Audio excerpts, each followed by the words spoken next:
Welcome back to the Busy Fan. Today, the biggest story. Yesterday was the draft. We all thought, that was the biggest thing was going to happen, and it sort of was.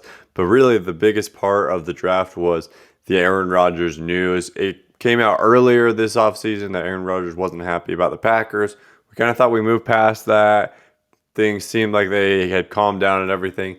And then yesterday, it was released by Adam Schefter that Aaron Rodgers is still super unhappy, not like doesn't want to be in Green Bay anymore, and definitely wants out. Told the Packers he's not playing there this year. So going into the draft is kind of like, okay, if you're a team, how do you draft with that in mind? Do you go and draft a quarterback and then hope to trade with the Packers if he becomes available? Say, hey, we got this quarterback, this young quarterback. Are you interested in him? Or do you try to build weapons around and then do other things for him? I don't know. It was super crazy. Who knows if this will even happen? The Packers came out after the draft and said they're absolutely not going to trade him. But we've seen stuff like that before. And if he really is this happy, I don't know that they can hold on and not draft and not trade him. So I guess we'll see what happens going forward. But that was huge news in the football world yesterday. Definitely affected the draft and was on everyone's mind throughout it. But let's go ahead and get started on the draft and talk about some of the things that happened. So first of all, the draft started out how we thought. Trevor Lawrence at 1, Zach Wilson at 2. Good for them going to the teams, but nothing big. 3, it was Mac Jones or Trey Lance. Everyone was thinking the 49ers were going to take one of those guys. The Mac Jones had been the Vegas odds leader until just a couple hours before the draft when it switched to Trey Lance. The 49ers did take Trey Lance. They, right here, I retweeted this tweet from Adam Schefter that said Trey Lance scored super well on all the psychological tests, and so they took him because they thought he was the smartest player in the draft. So, some insight into why they may have made that decision. Trey Lance is a huge risk, but every quarterback you're drafting is a huge risk. It's tough to tell what you did in college football and how it will translate over to the NFL, if it'll translate well. I know he was an FCS player, so that's a bigger concern. But even when you're an FBS player, nobody knows, it's always a risk. Next, let's move on. The Bengals took Jamar Chase. I think this is big news. Well, it is big news because Joe Burrow and Jamar Chase are syncing back up. They were super deadly as a combination a couple of years ago when they won the national championship. This one, it has to come down to the Bengals going to Joe Burrow and saying, hey, do you want us to protect you, or do you want your friend who you balled up with back in the day? And obviously he wanted to reunite with Jamar Chase. I'm a little concerned. Well, I am concerned because just watching Joe Burrow get destroyed last year, I felt like that was the biggest issue.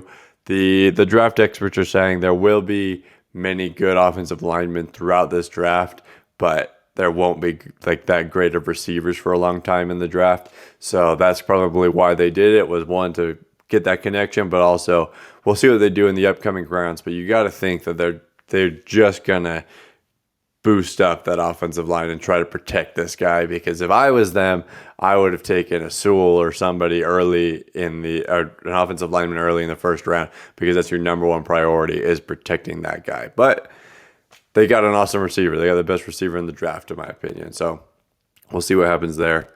Next, the Dolphins take Jalen Waddle.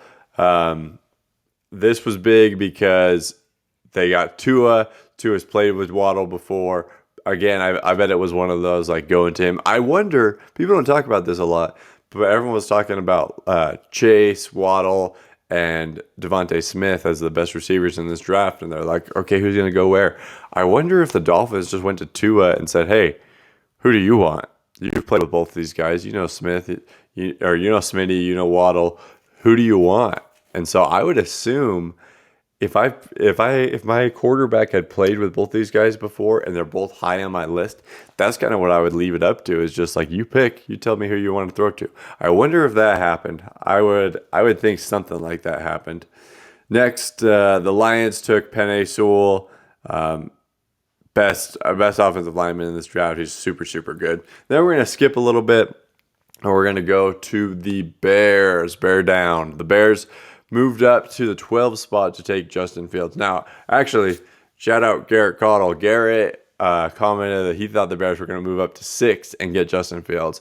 Well, I think the Bears were probably thinking of doing something like that, and they saw how the draft went, and nobody was making trades at the beginning. So they're probably like, oh, we don't even have to move up to 6 to get this guy. Like, what the heck? So they moved up to 12. They were able to get Justin Fields. I think, I don't know, I have kind of mixed feelings about this. I think it's a good move by the Bears. I actually don't think the Bears are a terrible place to go and win.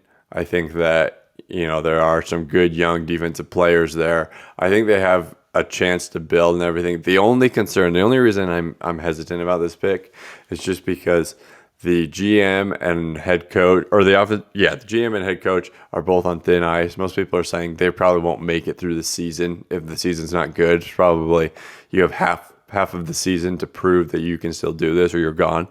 And that's definitely a concern, because I feel like if Justin Fields is not ready at the beginning of the season, they're going to play him. Like, they have to play him because it's their job on the line. So I actually think this team is an okay fit for him right now. But I don't know.